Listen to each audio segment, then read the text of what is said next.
Hello everyone, myself Professor Sandeep Abhang, lecturer in Mechanical Engineering Department, CSMSS College of Polytechnic, Aurangabad. Today we are learn about stress strain diagram for ductile and brittle material.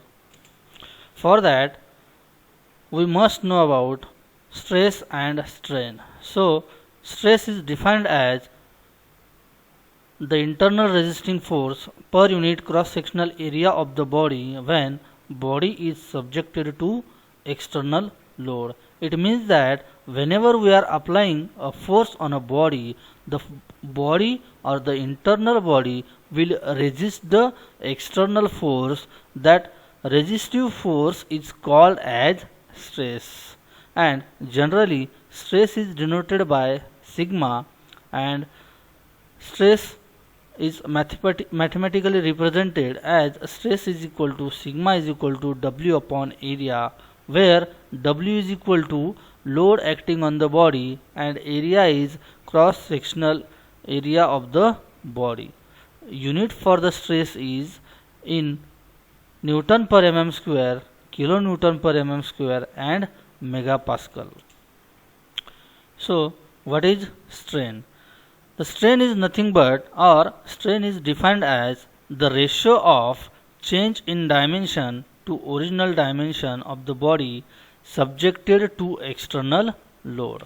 Whenever body is subjected to the external load, some variations are occurred in the body of the metal or ductile material, whatever may be. But whenever we are applying the external load on the material or the body will get elongates or contracts. Some changes are occurred in the body. That changes or change in dimension of the body divided by, or it is the ratio of change in dimension to the original dimension. It is nothing but the strain. The strain is denoted by small e and it is a unitless quantity. So let us see stress strain diagram for ductile material. For that, on x-axis, or the silent points in the stress strain diagram are, on x-axis we are taking strain and on y-axis we are taking stress. From 0 to A, it shows a proportional limit. It means that the stress is directly proportional to the strain. And second point is B point. Up to that B point, it is elastic limit. After that, from B to C, it shows upper yield point. From point C to D, it is lower yield point, and from D to E it is ultimate stress, and final at F it is breaking or fracture point. It is a very simple and very important diagram for stress and strain. So see in detail. The silent points are, first one is the proportional limit from 0 to A. In that region, the stress is directly proportional to the strain. It means that it obeys Hooke's law, or it is also called as limit of proportionality or proportional limit. In this, whenever we are applying the load from the both side of the body will elongates whatever, how much of stress is increased in the body, that much of strain is to be developed. It means that the stress is directly proportional to the strain and it obeys Hooke's law. Second is the elastic limit. In elastic limit, see here, from this point, from above the beyond the proportional limit, there is the elastic limit. In that, if the tensile load is applied beyond point A, the curve is deviates from straight line to non-linearity from A to B. It regains its original shape and size after removal of tensile load.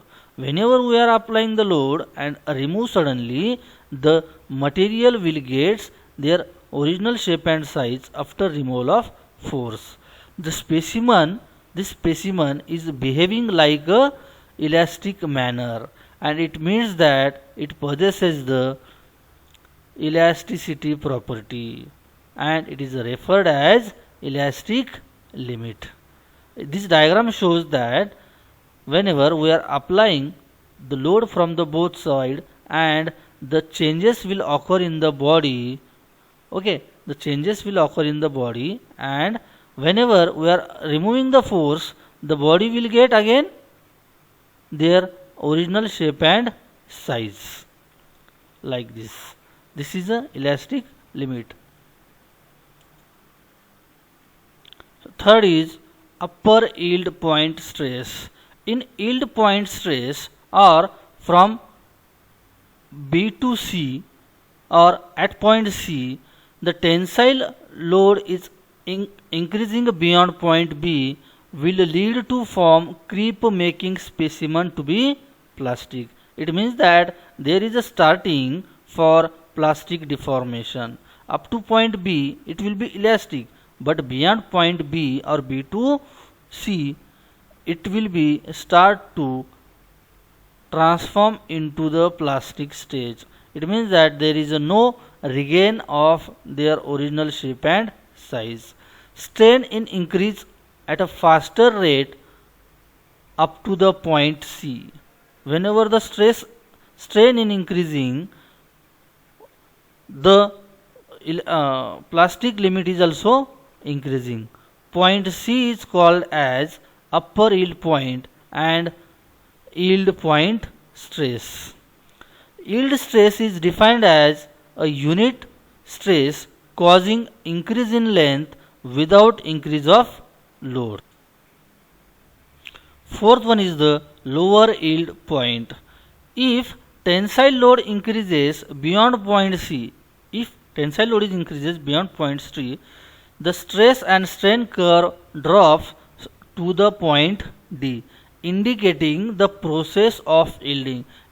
From point C to D, the yielding process is carried out.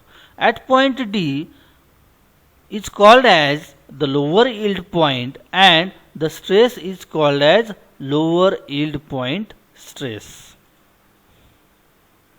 Next is fifth, ultimate stress. In ultimate stress, increase the tensile load beyond T. There will be a increase in stress along with increasing strain up to point E. Therefore, the rise in curve is observed between D to E. So, the curve is a rise. Go to the diagram, you can see the curve is a rise beyond point D to E. So, the point E is called as ultimate or maximum load point. From D to E, the curve is increases because it is the ultimate or maximum stress is developed in the material, so that up to that it can resist the material from the failure. The value of stress at point E is maximum, hence it is called as ultimate stress. Sixth one is breaking or fracture or rupture point.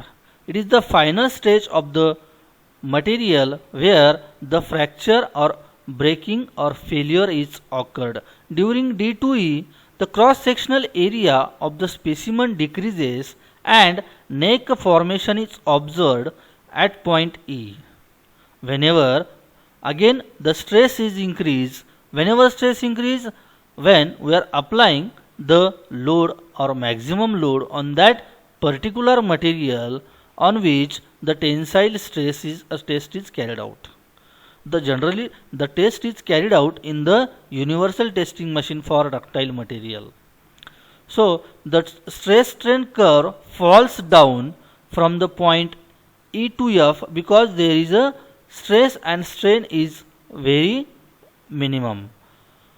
Because specimen broken at point F into two pieces, where the breaking is occurred at point F, it is called as breaking point, and the stress at that point is called as breaking stress. Then next, the stress strain diagram for the brittle material. For brittle material, similarly, two steps are similar as like a ductile material because some elasticity is present in the brittle material also up to the certain limit, but that much of elasticity is not present in the brittle material. So the salient points are, first one is the proportional limit from 0 to A, okay, from 0 to A or O to A. Second, it is the elastic limit from A to B, somewhat manner here. And third one is the breaking or fracture point F. In this also, we have taken strain on x-axis, stress on y-axis, and in this region the proportional limit is shown from A to O to A. The stress is directly proportional to the strain. What much of stress is developed, that much of strain is to be increased. So it obeys also Hooke's law in the first stage. After that, elastic limit, somewhat manner it shows the elasticity property for a particular time period. In this region, the material or the brittle material gets elongate slightly, and again it after removal of force it regain its shape and size, but for a small period.